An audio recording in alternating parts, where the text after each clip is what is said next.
right. So let's. So you're in Dublin. You are in Yes. Dublin. Okay. So before we get into a little personal side of you, can we talk about the red dress? Ah!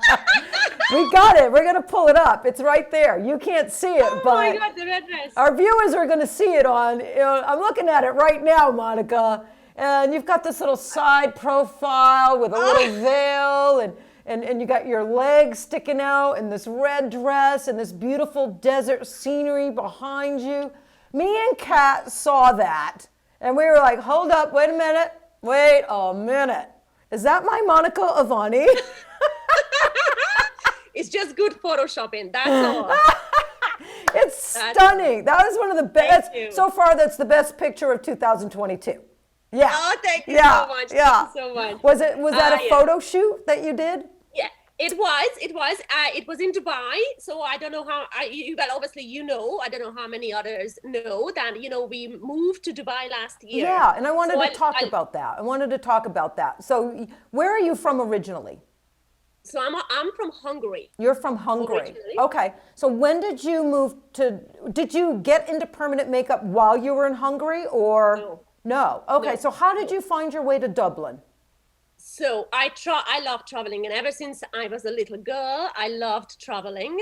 I'm obsessed with countries and cultures and languages and just people itself, and I just find it absolutely fascinating that you can get on a plane and a few hours later you land in a different world. It's a Yeah. different, completely different world. It is a different, almost like a different planet. Obviously, it's Yeah. the same planet, but I just find it fascinating and I absolutely love it. I love meeting people. Anyway, I always loved traveling. And ever since I was 18, I traveled. So I lived in Holland.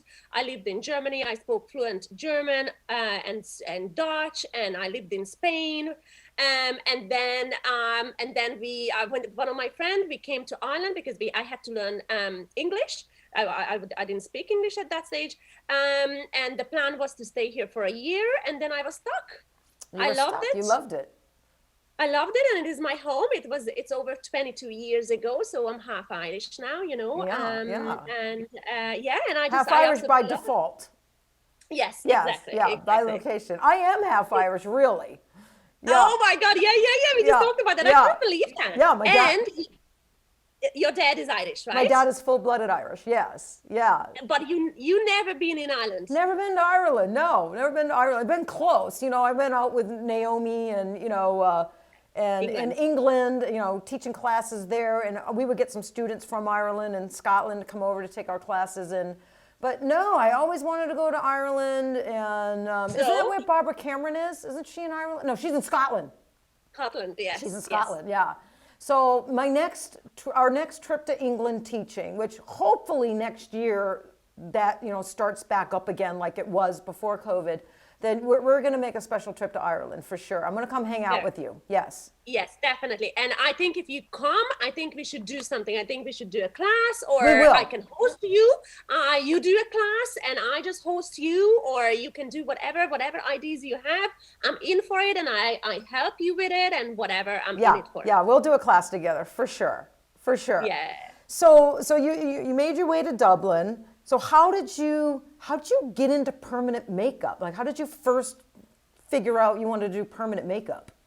So I did nails. I had a nail business Okay. for 12 years, really busy, amazing nail business in South Dublin, which was very prestigious and very upmarket and whatever. And it was very, very good. But it was, I knew that we're going to have a family one day with my husband. We're going to have children. And I didn't want to be a nail technician when I had the baby, because I knew how much I worked, how many hours I worked in the business. And I knew that that is not sustainable. So I wanted to change profession to something that I would have more time with, and I can be creative as well. Right. So somebody just said it to somebody, actually one of my clients got her brows done in Paris, in France, and she got the hair strokes done.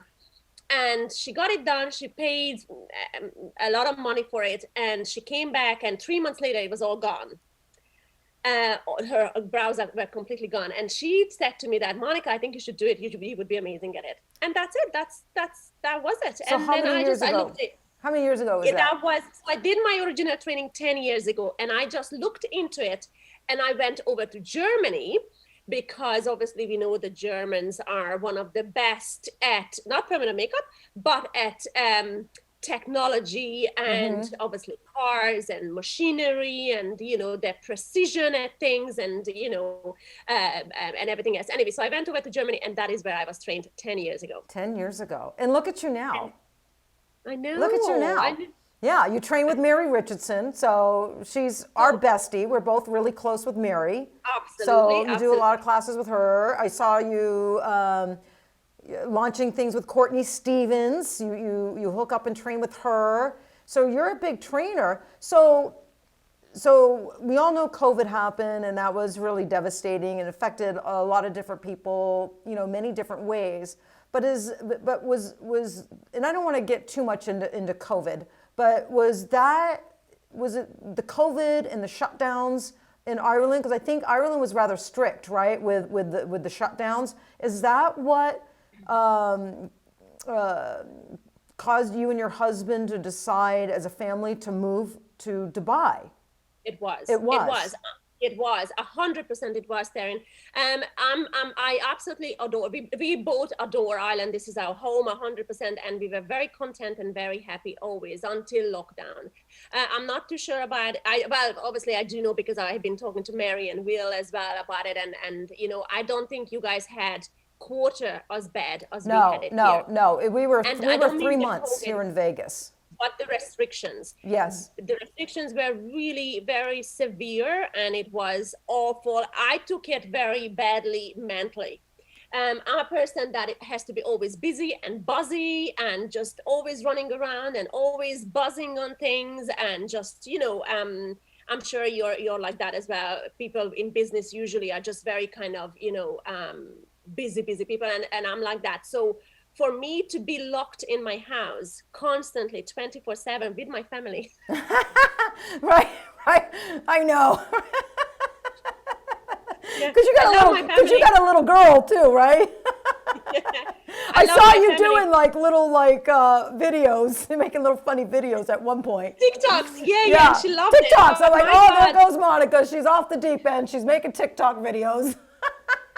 Yeah, absolutely. And that was in the beginning when TikTok came out. You know, Yeah, I was actually going. I was having a mental breakdown or some And sort. I hope you because I don't was feel going- alone or feel embarrassed. Obviously, you're not embarrassed. You're talking about it, but you're not alone, No. Monica. So it affected so many people,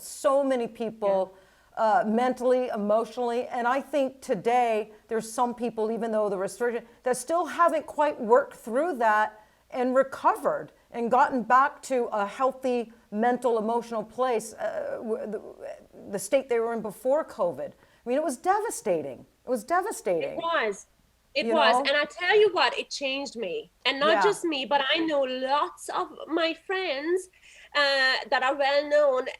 It changed them. And I'm going to get back to that now in a sec. But yeah, it was very severe. So we couldn't leave the house. We could only go for 2 kilometers from our house. Wow. Yeah. A walk. Yeah. So you couldn't. So there was roadblocks by the police, and they were checking the drivers that where you coming from and where you going, and if you didn't have a piece of paper or a valid reason for it, then they would turn you back or Yeah. they would fine you. And that's unbelievable. And I don't know, like when we're over here, of course I followed you and a lot of my friends over in Europe and messaged with some people checking in on them. But when you're over here in America, and we didn't have nearly those restrictions, right? I mean, we didn't have police blockades. We could go wherever we wanted. I mean, we couldn't work for 3 months. Businesses did shut down.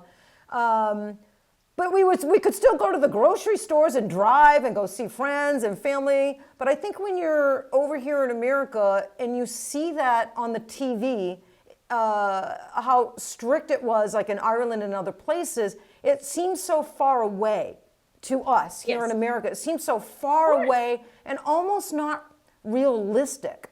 But it was very real. It was very real what was happening with the lockdowns with you guys over there in many European Yeah. countries. Yeah. It was Yeah, yeah, heartbreaking to watch. Yeah, and you know, you guys are very lucky, very lucky because you didn't have that. I know that you guys have restrictions, of course, everybody had, but like you didn't have, as I said, quarter as bad as we had, and it changed me, and it changed many other artists Yeah. and trainers so much that, and affected us so much that that we're, you know, Can you hear me? I wanted and where I wanted to Oh, there be, you go. and I kind of lost all that. Can you hear me? Yeah, yeah. You froze for a little bit, but we got you. Ah, Yeah, sorry. that's okay. So We gotcha. anyway, yeah, so I lost a lot of that, and it's not just me, but Courtney, you know, my friend, she's also like that. She lost it as well, and so yeah, so it's very unfortunate because you know, I got back, and I'm kind of lucky because obviously I picked it up from where I left it almost. So let me ask you, Monica, not to interrupt, but so did you move to Dubai to actually be able to work and train and perform to keep the income you were used to coming in, or did you just move there so you could be free and go grocery shopping and go to the park with your dog? That's why you moved, so you could leave your home. Okay, yeah. Exactly. So yeah, so I just woke up one day, this was exactly 1 year ago, last February or beginning of March, and in the lockdown, and you see the lockdown was, as I said, very super severe. So the people couldn't visit your home. You know, other people could not come into your house. Wow. And if they did, and if your neighbors saw somebody coming into your house, they would report you to the police. Wow. Wow. That's crazy. And you know, talking about it now, it sounds something out of a movie, something somebody made up. Yeah. And no, this was our life only 1 year ago. And it's kind of it does sound crazy, like the government could have that much control in today's age, 2020, 21, that they could have that much control on free citizens. And yes, that your mother or your best friend or your sister or a brother or anybody can't come over to your house, or you can't go over to them, you know? Yeah. So, I mean, it was just, anyway, it was so crazy. So one day I woke up and I said, I can't take this anymore. I am not this person. I feel like I'm in a prison for years now. So I think we should just leave. And I said, I want to move to Dubai. And, you know, before that, you know, obviously I said to you that I love traveling, and yes. I was in New Zealand a couple of years ago, and I loved it. And I love all the countries. I love America. I used to go to America so yes. many times for trainings and stuff. And when I used to go there, every time I came back, I said to my husband, Peter, I said, I think we should move to America, you know? And he was like, no, definitely not. We're not going to move to America. And then when I went to New Zealand, and I came back and I said, I think we should move to New Zealand. Yeah. And he was like, no, like you couldn't find a further country on earth, you know? And anyway, so when I said to him that I think we should move to Dubai, he said, yeah, okay. Yeah. You know, he knew that I was really struggling, you know, mentally. Yeah. Well, that's a good. Not mentally. I wasn't myself. No, I understand. And I knew that I wasn't myself, and it just wasn't the life. So anyway, so we just said, okay, yeah, let's move. Not forever. Let's just move and see how we like it there. Obviously, we kept everything here. We had the business, we had the house, we had everything. So we just moved there. We have a 7-year-old daughter. So she went to school. She went to private school. And I have friends in Dubai, obviously, and my friends have salons and studios and whatever. So I was working there, and we had a great time. We were there for 3 months only, and then we came back for the summer because it's very hot over there, as you know, in the summer. So all the Europeans come home for the summer. I think it's hotter than Vegas, isn't it? Because we get like 110, 115 out here. Yeah, no, much hotter. Oh. I'm not too sure about Fahrenheit, but so it was 50 degrees in Celsius. Okay. Which I'm thinking well over 110 Fahrenheit. Yeah. Yeah, so it's unbearable heat, you know. Anyway, so we came home and we said we'll see how we get on in the summer, and with COVID in Ireland. And then by that stage, it gotten much better here. So we said, okay, well, let's just stay for now. So you're back in Dublin full time.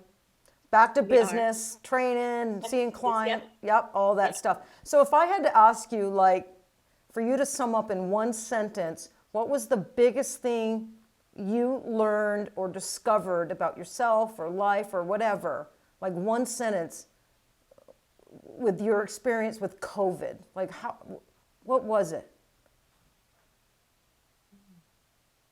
I don't know. I know that's a powerful question, right? It is very powerful. I hated the whole thing. Yeah. And you know, I do understand that it's a very severe disease. I know this, but obviously I'm in the age group where it doesn't affect me so much, or any of my family. I don't have any elderly, I don't have any ill people around me, so I didn't have to be careful. So the fact that they took our freedom completely and they locked us up like in a prison for no reason, I felt very upset. I was just very angry, and I'm not an upset and I'm not an angry person. So this is the reason why I said I cannot take this anymore. We need to be better at sleep. You know. I'm not too sure how you would put it in a sentence or in the sentence. Like I thought about this long and hard. You know, me and I have a good group of friends and Kat, and we really talked through this. I was lucky that I had a good group of friends. And I think like the sentence, like what I learned, the sentence I came up with, like to sum it up in one word, was through COVID, I realized how fragile my life that I've worked so hard to build is, or life in general. It hit me, like how fragile life is, fragile our freedom is, fragile life is. And before then, Monica, I think a lot of us just went around and did our business and didn't take time to call friends or reach out in this, because we just kept thinking, well, we got tomorrow, we got the next day, we got the next day, we got the next day. You know, I think it changed a lot of us in the way we view life and view our friends and value, you know, maybe our perspectives on what we value and cherish changed a little bit. I mean, mine certainly did, yeah. And it's scary when you think about how fragile life really is. I mean, look what's going on in the world today. Extremely fragile. Life is fragile. And it's precious. Yeah. Yes, you're so right. You are so right. So that's why we have to live every moment. Yes, got to live every moment. Grab every opportunity and live every moment.